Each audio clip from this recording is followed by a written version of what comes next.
Abájọ mega praise náà là ń ṣe níbí. Abájọ náà tó fi jẹ́ wípé àwọn bí orin ló ń ṣe mí. Yes, sir. Dele, Sir. mo gbọ́ kérésìmesì, kérésìmesì dé. Kérésìmesì dé. Nítorí pé àbí olùgbàlà kan fún wa. Nílùú Bẹ́tílẹ́hẹ́mù. Òun lọ́ba Ẹni tí ó jọba ayérayé. Àwa sì ti rí ìràwọ̀ rẹ̀ láwọ̀ sánmọ̀. Àwa ti wá láti mú ẹ̀bùn. Fọ́ọ̀bà tàbí lónìí. àkọ́kọ́ àdúrà tí mo máa gbà fún ẹ ní àṣálẹ́ yìí. Kíwà! Ẹni tí wọ́n bá rí ìràwọ̀ rẹ̀, òun láyé máa ń ṣe lóore. Yes, sir. Wọ́n rí ìràwọ̀ Jésù tí ó tàn. Àwọn amòye mẹ́ta wọ́n jẹ́ ń gbé ire lọ fún Jésù. Ìràwọ̀ rẹ̀ tó lóore rẹ̀ máa rí. Bí ó ṣe ń yin Olúwa ní àṣálẹ́ yìí, ìràwọ̀ rẹ̀ kó tàn fún olóore rẹ̀. Amen. Oh, my God. Kíwà! My God. I want to thank the Almighty God for this opportunity. Ode o. Ode o. Káàbọ̀. Ode o. Dádì wọ́n mọ̀ pé ẹ ti dé. Gbogbo ó dé tẹ̀ ń sọ yẹn. Kí ló dé? Ẹ̀mí Olúwa ti wà ń bí ni. Wọ́n ti mọ̀ ọ́ ká tó débi kan ti wà ń bí. Ẹ̀mí Olúwa ti wà ń bí. Jọ̀ọ́ torí Ọlọ́run. Ohun tí mo wá ṣe ń bí ọ̀pọ̀. Mo sáré wá ṣe wedding kan ni. Tí n bá ti parí wedding yẹn, á padà sórí praises. Ṣùgbọ́n bá mi wẹ nìkan kó o bá mi kí wípé good morning my neighbor. Sọ pé how are you doing? How are you doing? Are you feeling okay? Are you feeling okay? Okay, good morning my neighbor. How are you doing? How are you doing? Are you feeling Are you okay? feeling okay? Okay. Good morning my Good neighbor. morning my neighbor. How are you doing? How are you Are you doing? feeling Are you okay? feeling okay? Bàbá wíwẹ̀. Okay.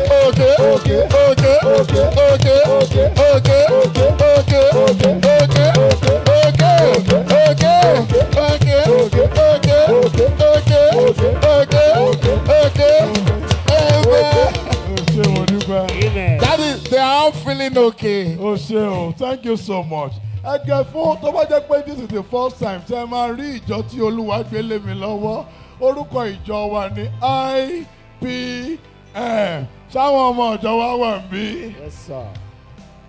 IPM. Progress. For now, ọ̀gá akọrin ìjọ wa rè kí àwọn orúkọ wọn. Ìwọ náà kí àwọn èèyàn. Dádì ní kí n kí àwọn èèyàn. Bá mi sà. Tó bá jẹ́ pé lóòótọ́ la pè mí. Kò sẹ́ni tó pè ẹ́, kò sẹ́ni tó pè ẹ́. Kúrò. Èmi gangan la pè tí mo pè ẹ́. Ta ló pè ẹ́? Wọ́n wá pè ẹ́ bóyá MTN. Kí ló tó bá yẹ pé lóòótọ́ la pè ẹ́? Èmi tá a pè ní kò kàn kí wọ́n lásán ní kò bá yẹ pé èmi tí mo pè Ọlọ́run ló pè mí tí mo pè ẹ́. Kí wọ́n. Hello everyone. Are you? What's the meaning of this? Alábàjọ náà sórí ọ̀pọ̀lọpọ̀ ọkùnrin gan ni ò tí ì ready mentally fún marriage. Tó ń ṣe báyìí, tó ń ṣe bó ṣe ń ṣe yìí. Ó tẹ̀ wá compose. Do you think it's a child's play? Ó ti tó ọmọ Igbo ni á lù ẹ́ o. Dádì Ó ti tó ẹ báyẹn, Igbo á lù ẹ́ o. Dádì mo kàn ń lo scope. Mo ti bẹ́ẹ̀ bá wí. Wear your cloth jọ. Lọ́jọ́ nǹkan ẹ̀yẹ lójó, ó jẹ́ ó tẹ̀ wá ní self control. Ṣé lè ní self control bó ṣe wà ìṣá? Daddy, now my mind too sweet. My body they do me jagu jagu. Ìṣèlú jagunjagun wo ló ń jẹ́? Do normal. Pèyàwó wọlé, à ń so wọ́n sòkúso ní ìsìnkọ́ kúrò bí. Down máa ń pèyàwó wọlé. Ó ti jẹ́ kí inú máa bí mi. Nítorí ìyàwó. Join them and they go away. Ìyàwó ló sọ wípé ó ní join me in praising God. Ìyàwó ló sọ bẹ́ẹ̀. I have seen his goodness. Join me in praising God. Alágbára. I have seen his goodness. Join me in praising God. I have seen his goodness. Join me in praising God. Olúwa. I have seen his goodness. Ìyàwó ṣe lè bẹ̀rẹ̀ mọ́lẹ̀ kó tó.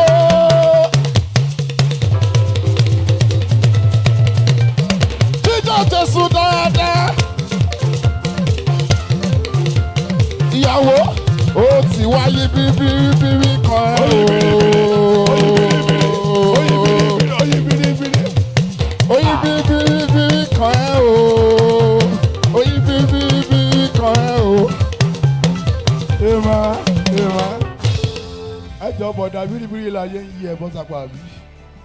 Ó yí bírí o gbàyàwó lọ́wọ́ ọkọ. Ó láǹjẹ wá ń báyàwó tó yí bírí. mo explain kó. Ó máa lù ẹ́, máa fi yín lẹ̀ ní ìsìn. Bí ìtọ́kọ̀ bóyá tó máa fi yín lẹ̀. Ó explain. Ó gbọ́ òun rẹ̀, òun ló tún máa sunkún yìí. Kí ló dé? Sorry o, sorry. Bàbá ìyàwó, sorry jàre. Ní báyìí, ọkọ àti ìyàwó wọ́n ti wà ń bí báyìí. Délé. Sá. Wàásù náà. Wàásù fáwọn ọkọ àti ìyàwó. Dádì ẹ sọ fún mi tẹ́lẹ̀. Ẹ kò mí. As a tithe of God ló yẹ kí n ná. Dádì ẹ wọ ẹ̀yin kọ́ni mọ́ ẹ̀yin tó bá jẹ́ kíní kọ́ni mọ́ ẹ̀yin ló máa ń disturb àwọn tó bá jẹ́ pé ministers ẹ̀ ní sọ fún wa tẹ́lẹ̀ pé a máa wàásù ẹ̀ kọ́ máa dédé sọ pé you are preaching today. As a good minister of God, ó yẹ kó wà prepared anytime. Ó yẹ kẹ́mi mo máa gbẹ́nu ẹ̀ anytime. Ó yẹ kó o ní sermon note tó ń kọ ministration sí wàásù fún ọkọ àti ìyàwó. Mo fẹ́ káwọn other ministers learn from you. You need to be prepared anytime. Wàásù fún ọkọ àti ìyàwó yìí. Amen. Amen. Ó yá. Dádì ẹ bá mi sí John 11. Kí ni àkórí ìwàásù ẹ̀?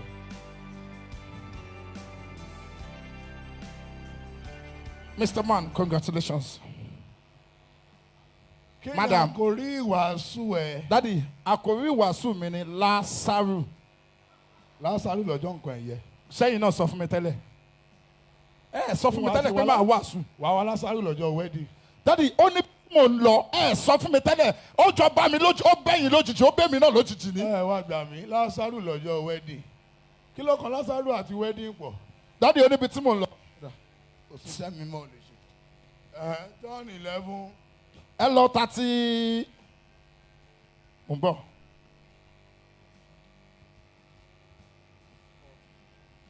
Dádì ẹ lọ John 11:40. John 11:40. Yes sir. John 11:40. Yes sir. Kà á síwájú. Jésù wí fún pé. Jésù wí fún pé. Èmi kò ti wí fún ọ. Èmi kò ti wí fún ọ. Bí ìwọ bá gbàgbọ́ ìwọ ò rí ògo Ọlọ́run. Bí ìwọ bá gbàgbọ́ ọkọ ìyàwó tó o bá gbàgbọ́ nínú ìgbéyàwó tó o fẹ́ ṣe yìí wà á rí ọwọ́ Ọlọ́run níbẹ̀. Kà á síwájú. Kà á síwájú. Nígbà náà ni wọ́n gbé òkúta náà kúrò. Nígbà náà ni wọ́n gbé òkúta náà kúrò. Kà á síwájú. Òkúta dà. Ooo. Ṣé bẹ́ẹ̀ sì máa ń lòkúta yìí ọkọ yìí? Àbí Dádì ṣé mo pè má tà ní ẹ wo dádì ṣé ó ní nǹkan tí dádì ẹ kà á síwájú. Ọ̀dà. Màá ṣàlàyé fún yín. Nígbà náà ni wọ́n gbé òkúta náà kúrò níbi tí a gbé tẹ́ òkú náà sí. Jésù sì gbé ojú rẹ̀ sókè ó sì wí pé bàbá mo dúpẹ́ lọ́wọ́ rẹ. Nítorí tí ìwọ ti gbọ́ tèmi. Èmi sì ti mọ̀ pé ìwọ jẹ́ kí n lọ sí 43. Dádì ẹ lọ 43. Nígbà tí ó sì ti wí bẹ́ẹ̀ tán ó kígbe lóhùn rárá pé Lásárù.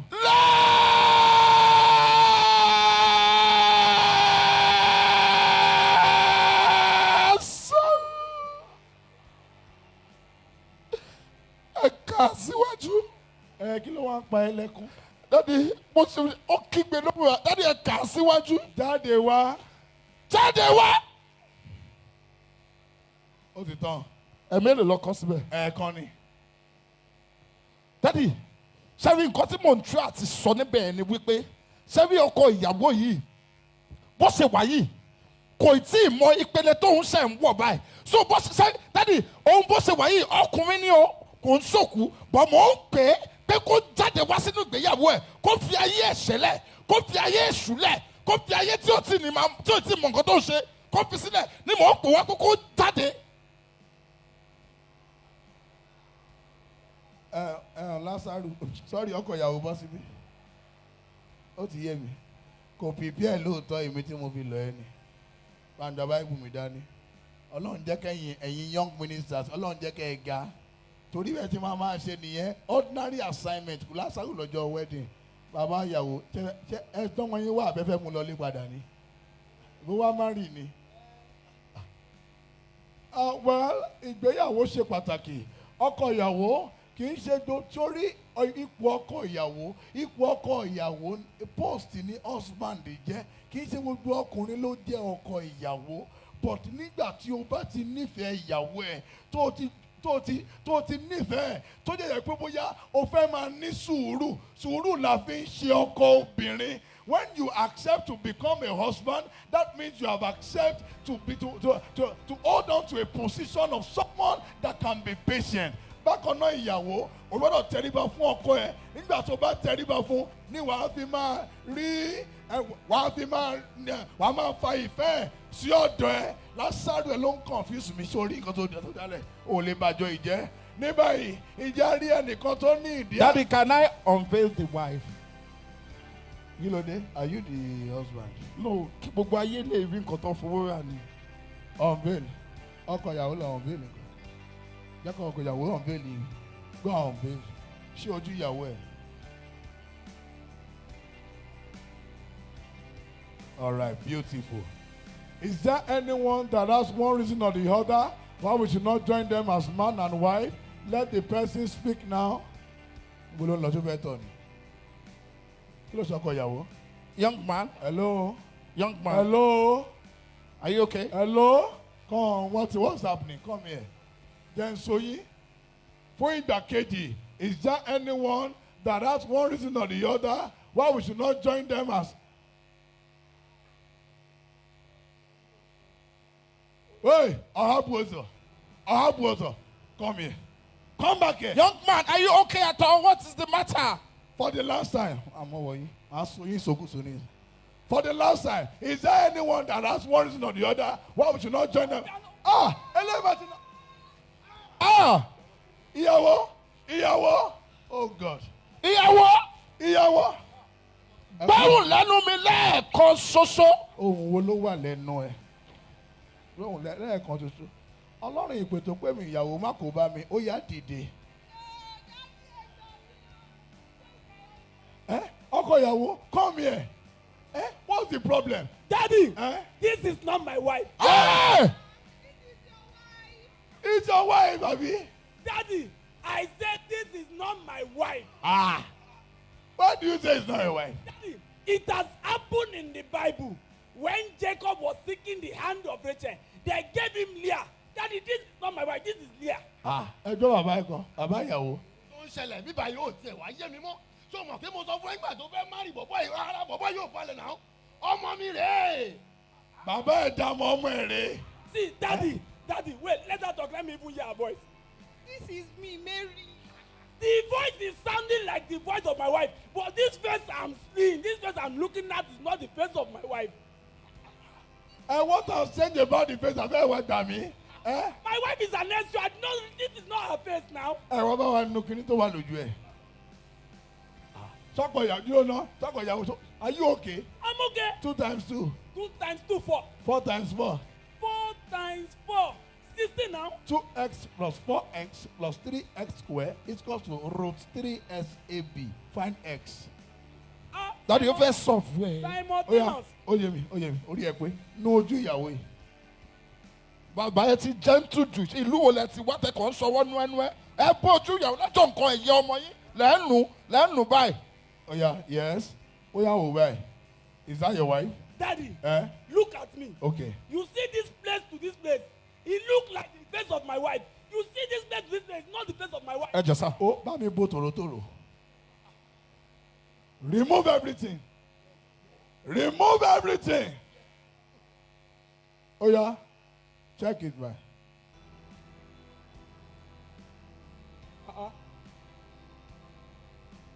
Kí ló há ẹ lẹ́nu? Is that she your your wife? wife? Daddy, now Mary be this o. Wait till you two go rub for face now. Make up wo. I hereby rusticate your wedding.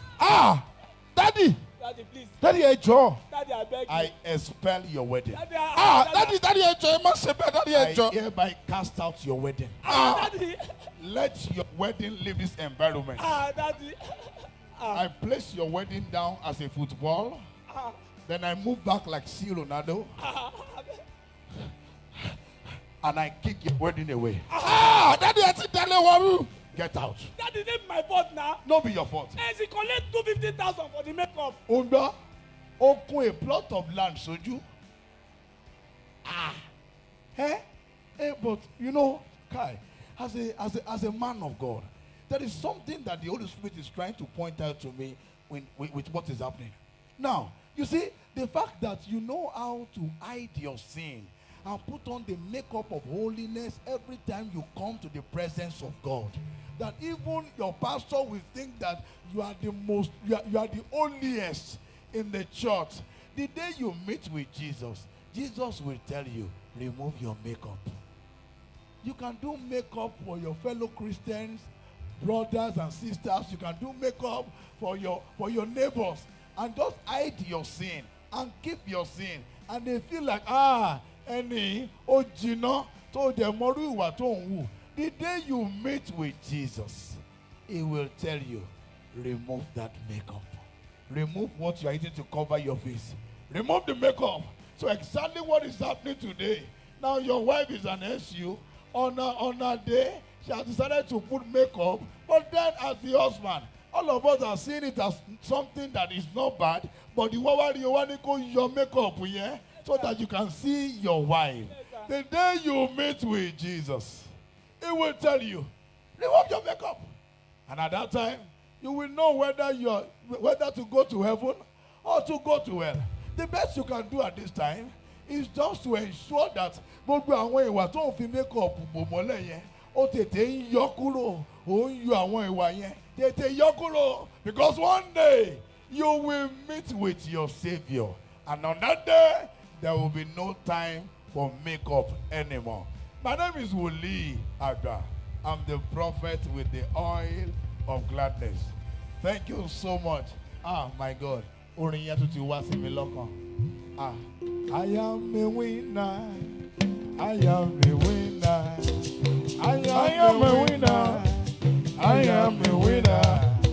Satan, you don't lose battle. I am a winner. I am a winner. I am a winner. I am a winner. I am a winner. Satan, you don't lose battle. I am a winner. I am a winner. I am a winner. I am a winner. Satan, you don't lose battle. I am a winner. I am a winner. I am a winner. I am a winner. I am a winner. Satan, you don't lose battle. Olúwa mi yóò dìde nínú ògo rẹ̀. Amúnú mi dùn, àyíká mi padà sí. Bóyá kíákíá. Àwọ̀ mi lẹ́wù ògo, abọ́ aṣọ ẹ̀kọ́ kúrò. Olúwa mi yóò dìde nítorí tèmi.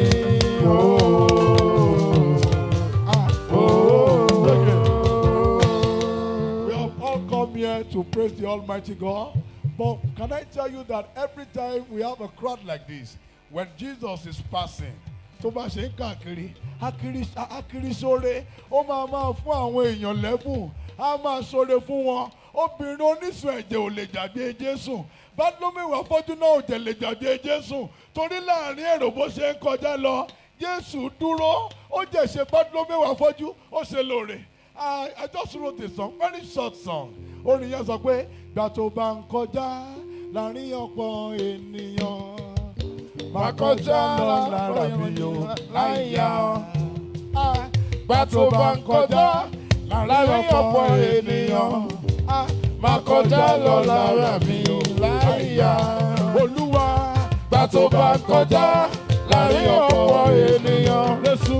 Má kọjá lọ lára mi o láyà. Akiri sóre o. Gbà tó bá ń kọjá láàrin ọ̀pọ̀ ènìyàn. Má kọjá lọ lára mi o láyà. Asóre kiri. Gbà tó bá ń kọjá láàrin ọ̀pọ̀ ènìyàn. Olúwa. Má kọjá lọ lára mi o láyà. Asóre kiri o. Gbà tó bá ń kọjá láàrin ọ̀pọ̀ ènìyàn. Má kọjá lọ lára mi o láyà.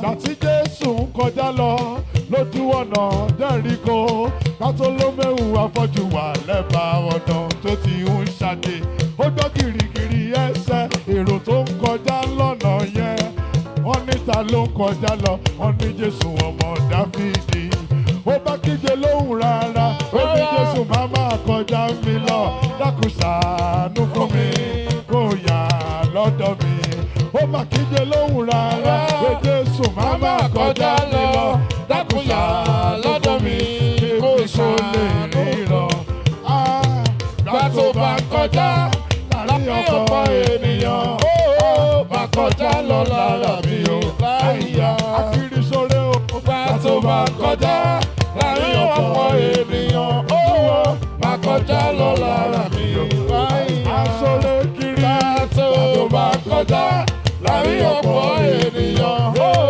bá kọjá lọ lára mi ò láyà obìnrin onísun ẹ̀jẹ̀ tó gba ìyanu ìṣẹ́tí aṣọ gbà tó fọwọ́ kan ẹ o ìsun ẹ̀jẹ̀ dá lójijì lákùnyà sọ́ọ̀dọ̀ mi mo fẹ́ fọwọ́ kan ẹ o kí gbogbo ohun tó ti dòkú pátápátá láyé mi kó jíǹde sákéwù ẹni kúkúrú ó kù sí kámórì kó lè rí ọ òní sákéwù lónìí nìgbàlà wọlé rẹ jọ̀wọ́ pè mí lórúkọ kó ṣàánú fún mi má má kọjá mi olùgbàlà láàrin èrò gbà tó bá kọjá láàrin ọ̀pọ̀ ènìyàn ó má kọjá lọ lára mi ò bóyá pariwo gbà tó bá kọjá láàrin ọ̀pọ̀ ènìyàn alágbára má kọjá lọ lára mi ò kiri sọlẹ gbà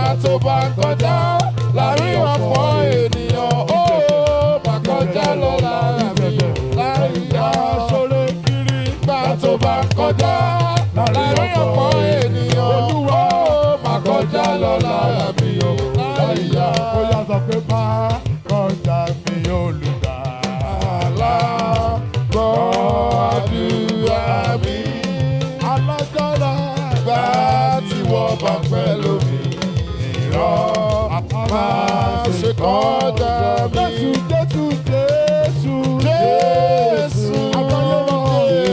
Jésù ọmọ Ọlọ́run jọ àdúrà mi gbọ́wọ́dúrà mi ó gbà tí wọ́n bá pẹ́ lómi ẹlòmíràn àbábá ṣe kọjá mi látó bá kọjá láàrin ọ̀pọ̀ ènìyàn ó wọ́n kọjá lọ lára mi ó láìyá Olúwa látó bá kọjá láàrin ọ̀pọ̀ ènìyàn.